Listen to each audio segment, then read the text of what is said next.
Hello friends, my name is Siddharth and I am back with the part 2 of this chapter, crop production and management, NCERT. They fix atmospheric nitrogen. तो previous video में हम लोग ने पढ़ा था कि हम लोग क्रॉप प्रोडक्शन कैसे होती है, जैसे kharif crops, rabi crops, manure, fertiliser, seed drill वगैरह पढ़ा था। अब आगे हम लोग पढ़ेंगे फर्टिलाइज़र मैन्योर में डिफरेंस, इरिगेशन और उसके कितने मेथड्स हैं, मॉडर्न मेथड्स, ट्रेडिशनल मेथड। तो start. They fix atmospheric nitrogen, वो मतलब राइजोबियम जो होते हैं वो प्लांट्स की रूट्स में एटमॉस्फेरिक नाइट्रोजन को वो करते हैं, फिक्स करते हैं। डिफरेंस बिटवीन फर्टिलाइज़र और मैन्योर।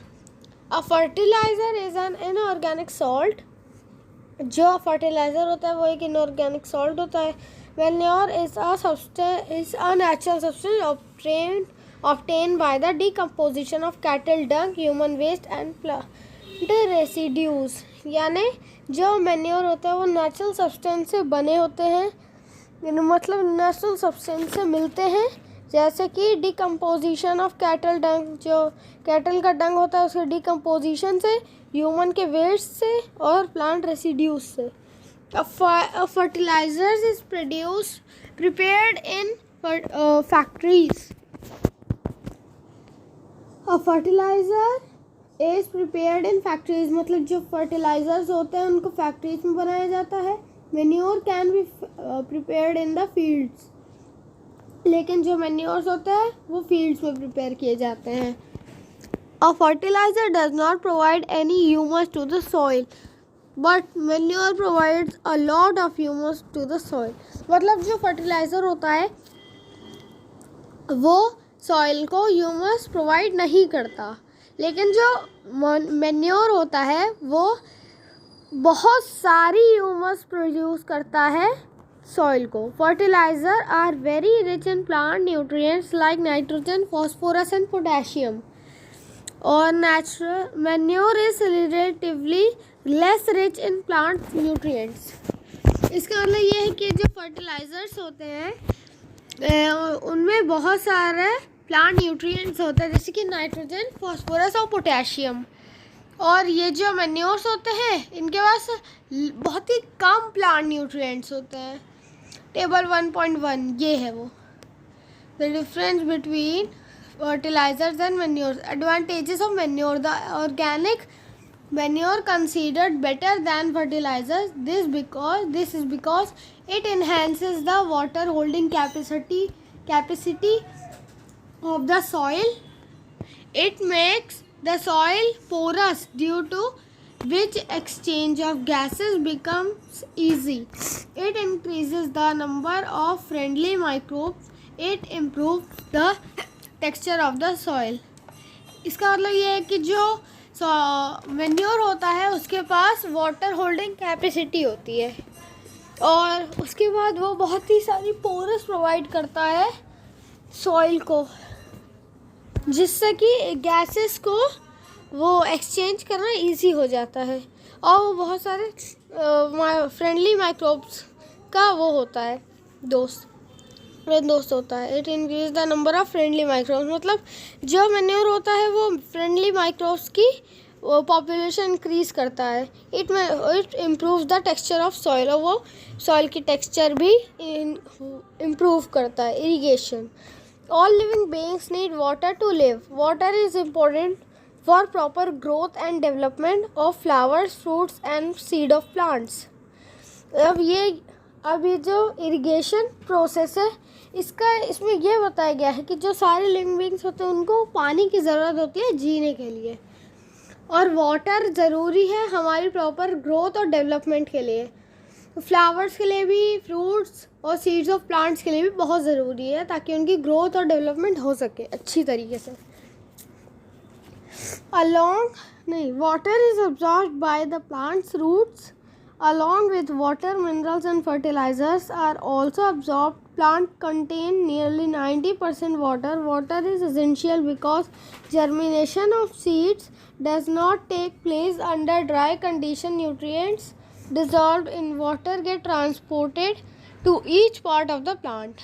अब ये कह रहा है कि जो वाटर होता है वो प्लांट के रूट से एब्जॉर्ब किया जाता है। ये तो हम लोग को क्लास 4th-5th में पढ़ा दिया जाता है। अब उससे आगे बताया जा रहा है कि जो मिनरल्स और फर्टिलाइजर्स होते हैं वो ऑल्सो फ्रूट से ही एब्जॉर्ब किए जाते हैं, और जो प्लांट्स होते हैं वो नियरली मतलब अप्रॉक्स 90% ऑफ वाटर कंटेन करते हैं। वाटर बहुत एसेंशियल है सीड जर्मिनेशन के लिए, सीड्स के लिए। अगर वो नहीं होगा तो ड्राई कंडीशन में वो सीड्स खराब हो जाएंगे। Nutrients dissolved in water get transported to each part of the plant. अब ये कह रहे हैं न्यूट्रिएंट्स डिजॉल्व वाटर में, मतलब जो न्यूट्रिएंट्स होते हैं वो वाटर में डिजॉल्व हो जाते हैं, उसके बाद उनको ट्रांसपोर्ट करना भी बहुत ज़रूरी होता है हर प्लांट के पार्ट में, क्योंकि अगर प्लांट के पास में न्यूट्रिएंट्स नहीं पहुंचेंगे तो उसकी ग्रोथ डेवलपमेंट होगी नहीं अच्छे से, तो इसीलिए बहुत ज़रूरी होता है।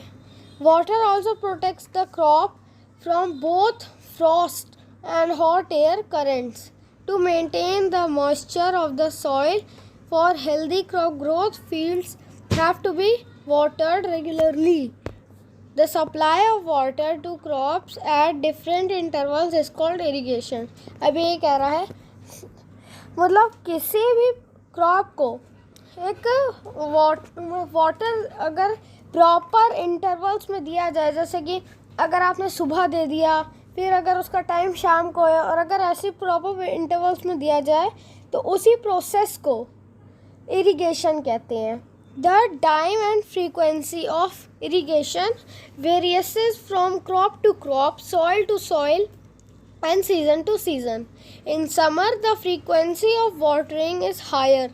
अब ये क्या कह रहा है, समर में जो फ्रीक्वेंसी होती है वाटर देने की वो बहुत ही ज़्यादा बढ़ जाती है, क्योंकि जो समर सीज़न में गर्मी होती है तो उसकी वजह से प्लांट्स जल्दी जल्दी पानी पीते हैं, क्योंकि उनको बहुत तेज प्यास लगती है, तो इसी वजह से उनको बहुत बार पानी देना पड़ता है। बस इसीलिए ये कह रहा है watering is higher. Why is it so, मतलब ये क्यों होता है? Could it be due to the increased rate of evaporation of water from the soil and the leaves? इससे क्या होता है कि जो इवेपोरेशन होता है वाटर का सॉइल और लीव्स में से वो बढ़ जाता है। I am very careful this year about watering the plants. Last summer my plant dried up and died. अब ये बूझो क्या कह रहा है कि आज इस बार मैं बहुत ही केयरफुल रहूँगा, क्योंकि पिछले साल जब मैं प्लांट्स को वाटर करता था तब समर की वजह से मेरे प्लांट्स सूख के मर जाते थे। सोर्सेज ऑफ इरिगेशन, देखिए अब सोर्सेज बताए जा रहे हैं, जैसे कि ये देखिए सोर्सेज हैं इसके, ये सब, ये ड्रिप सिस्टम और ये सब है। अभी हम लोग आगे पढ़ेंगे। The sources of irrigation are wells, tubewells, ponds, lakes, rivers, dams and canals. अब ये क्या है, जो सोर्स ऑफ इरिगेशन होता है वो wells, tubewell, ponds, lakes, rivers, dams and canals होते हैं। Traditional methods of irrigation, the water available in wells, lakes and canals is lifted up by different methods in different regions for taking it to the fields. Cattle or human labor is used in these methods, so these methods are cheaper but less efficient. The various traditional ways are moat, pulley system, chain pump. अभी हम लोग देखिए chain pump है ये वाला chain pump, उसके बाद कह रहा है ढेकी, एक और सिस्टम बता रहा है, फिर है रहत, ये देखिए रहत। अब हम लोग pumps are commonly used for lifting water, diesel, biogas, electricity and solar energy is used to run these pumps. Modern methods of irrigation. Modern methods of irrigation help us to use water economically. The main methods used are as follows. Sprinkler system. अब sprinkler system में क्या होता है, देखिए पहले तो इसमें drip system का यूज़ होता है. पहले तो सॉइल के अंदर वो लोग एक पाइप डाल देते हैं, जैसे कि यहाँ है ये पंप, उसके बाद ये ऐसे करके ये लोग ऐसे पाइप डाल देते हैं. उसके बाद ये नीचे से होते हुए क्रॉप्स के बीच में जाती है, उसके बाद ये ऐसे ऐसे करके पानी देने लगती है. तो इसी को स्प्रिंकलर सिस्टम कहते हैं. This system is more useful on the sprinkler system. This system is more useful on the uneven land where sufficient water is not available. The perpendicular pipes having rotating nozzles on top are joined to the main pipeline at regular intervals. अब ये देखिए क्या कह रहा है, जैसे मैंने आपको समझाया ना कि यहाँ पे ऐसे करके, अरे क्या है, यहाँ पे ऐसे करके यहाँ पे ये होता है, क्या कहते हैं, वेल. उसके बाद यहाँ पे ऊपर मोटर लगा होता है. उसके बाद एक पाइप नीचे जाता है वेल में, उसके बाद एक पाइप जाता है नीचे सॉइल के अंदर. उसके बाद नीचे से पाइप होते होते क्रॉप्स तक जाती है. उसके बाद उसका जो पॉइंट होता है, उसके बाद वहाँ से प्रॉपर इंटरवल्स में वो फाउंटेन की तरह पानी देता है, ताकि उनको कम से कम पानी की कमी ना हो. और ये सिस्टम बहुत ही यूज़फुल है. इसलिए अभी हम लोग एक और सिस्टम पढ़ेंगे जिसमें ड्रिप सिस्टम का ही यूज़ होगा, लेकिन उसमें पाइप नीचे जाके ऊपर फाउंटेन्स की तरह नहीं आता है, उसमें नीचे नीचे ही पानी दिया जाता है. देखिए ऐसे ड्रिप सिस्टम में अभी हम लोग पढ़ेंगे. एक When water is allowed to follow through the main pipe under pressure with the help of a pump, it escapes from the rotating nozzles. It gets sprinkled on the crop as if it is raining. Sprinkler is very useful for sandy soil. अब हम लोग पढ़ेंगे drip system. In this system, the water falls drop by drop just at the position of the roots, so it is called drip system. It is the best technique for watering fruit plants, gardens and trees. The system provides water to plant drop by drop. Water is not wasted at all. It is a boon in regions where availability of water is poor. Protection of weeds. अब हम लोगों ने क्या पढ़ा था, जो वहाँ agriculture practices की जो लिस्ट बनी थी उसमें ये था इरिगेशन के बाद प्रोटेक्टिंग फ्रॉम वीड्स, जिसके लिए हम लोग वीडिसाइड्स का यूज़ करते हैं. Boojho and Paheli went to a nearby wheat field and saw that there were some other plants in the field. अब पहले वो जो एक वीट फार्म के पास गए, उन्होंने देखा कि जो प्लांट्स है वहाँ पे अनडिसाइरेबल ग्रो नेचुरली, मतलब वहाँ उन्होंने देखा कि जो वहाँ पे कुछ अजीब से प्लांट्स निकल आए थे जो कि नहीं होने चाहिए, क्योंकि जो वो अनवांटेड प्लांट्स होते हैं वो दूसरे क्रॉप से उनका न्यूट्रिएंट्स लेने लगते हैं, जिनकी वजह से जो क्रॉप्स होते हैं वो ड्राई हो जाते हैं, उसके बाद वो मर जाते हैं. तो इसी की वजह से हम लोग उनको वीड्स कहते हैं, और वीडिसाइड हम लोग उसको यूज़ करते हैं ताकि वीड्स को हटाया जा सके. In a field many other undesirable plants may grow naturally along with the crop. These undesirable plants are called weeds. The removal of weeds is called weeding. मतलब जो weed removing होती है उसको weeding कहते हैं. Weeding is necessary since weeds compete with the crop plants for water, nutrient, space and light. Thus they affect the growth of the crop. Some weeds interfere even in harvesting and may may be poisonous for animals and human beings. Farmers adopt many ways to remove weeds and control their growth. Tilling before sowing the crop help in uprooting and killing of weeds, which may then dry up and get mixed with the best soil. With the soil, मतलब.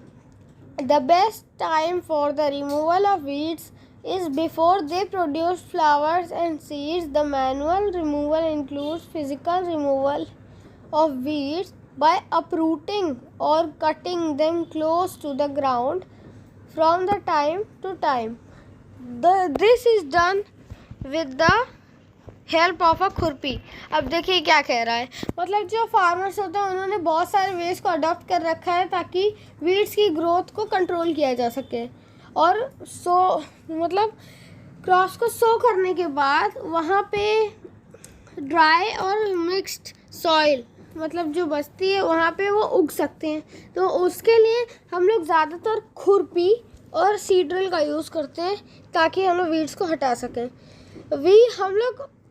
हम लोग ना weeds को और भी एक तरीके से कंट्रोल कर सकते हैं. वीडिसाइड, जैसे कि 2,4-D एक वीडिसाइड है. तो अगर हम लोग उसको स्प्रे करेंगे तो वीडिसाइड मर जाएंगे, तो उसके लिए वो भी यूज़ कर सकते हैं. They do not damage the crops. The weedicides are diluted with water to the extent required and sprayed in the fields with the sprayer. देखिए ये रहा, ये इसमें वीडिसाइड को स्प्रे कर रहा है. देखिए, do weedicide have any effect on the person handling the weedicide sprayer. मतलब अभी वो जो पूछ रहा है, जो वीडिसाइड होते हैं वो पर्सन जो स्प्रे कर रहा होता है वीडिसाइड, उन पे तो कोई असर तो नहीं करते हैं. As already mentioned, the weedicide are sprayed during the vegetative growth of weeds before flowering and seed formation. Spraying of weedicides may affect the health of farmers, so they should use these chemicals very carefully. They should cover their nose and mouth with a piece of cloth during spraying of these chemicals. अभी next topic है harvesting. Harvesting of a crop is an important task. The cutting of crop after it is mature is called harvesting. In harvesting, crops are pulled out or cut close to the ground. It usually takes 3 to 4 months for a cereal crop to mature.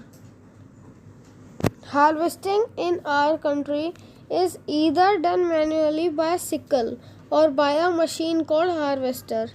In the harvested crop, the grain seeds need to be separated from the chaff. This process is called threshing. This carried out with the help of a machine called combine, which is in fact a combined harvester and thresher. Farmers with small holdings of lands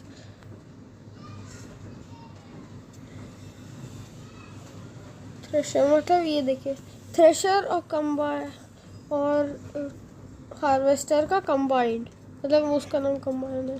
after harvesting sometimes stubs are left in the field which are burned by farmers. Payali is worried. She knows that it causes pollution. It may also catch fire and damage the crops lying in the fields. Farmers with small holdings of land do the separation of grain and chaff by winnowing. You have already studied this in class 6. Winnowing machine देखिए, ये है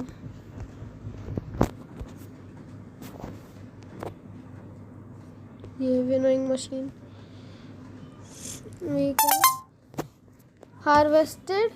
Harvest festivals. After 3 or 4 months, the hard work there comes the day of the harvest. The sight of golden fields, the sight of the golden fields of standing crop laden with grain fills the hearts of farmers with joy and a sense of well-being. The efforts of the past season have borne borne fruit, and it is time to relax and enjoy a little.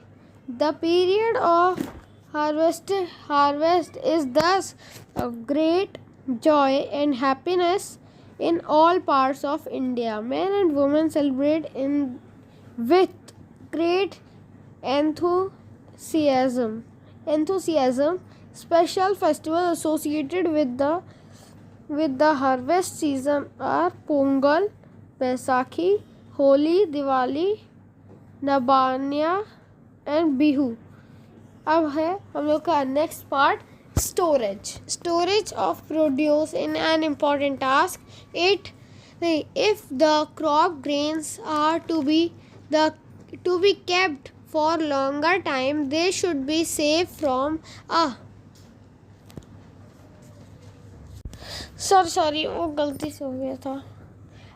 Storage produces important tasks. If the grains are to be kept for longer time, they should be safe from moisture, insects, rats and microorganisms. The fresh crop has more moisture. It freshly harvested. The fresh crop has more moisture. It freshly harvested grains, seeds are stored without drying. They may get spoiled or attacked by organisms, losing their germination capacity. Hence, before storing them, the grains are properly dried in the sun to reduce the moisture in them. This prevents the attack by pests, bacteria and fungi. Farmers store grain in jute bags or metallic bins. However, large-scale storage of grains is done in silos and granaries to protect them from pests like rats and insects. Dried neem leaves are used for storing grains at home. For storing large quantities of grains in big godowns, specific chemical treatments are required to protect them from pests and microorganisms. After completing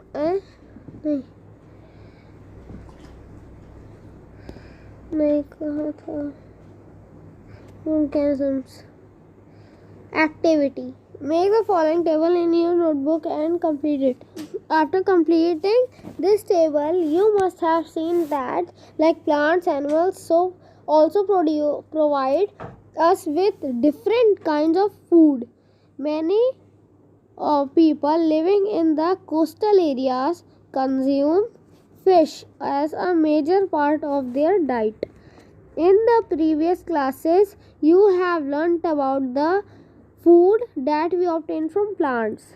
We have just seen the process of crop production involves the number of steps like selection of seeds, sowing, etc.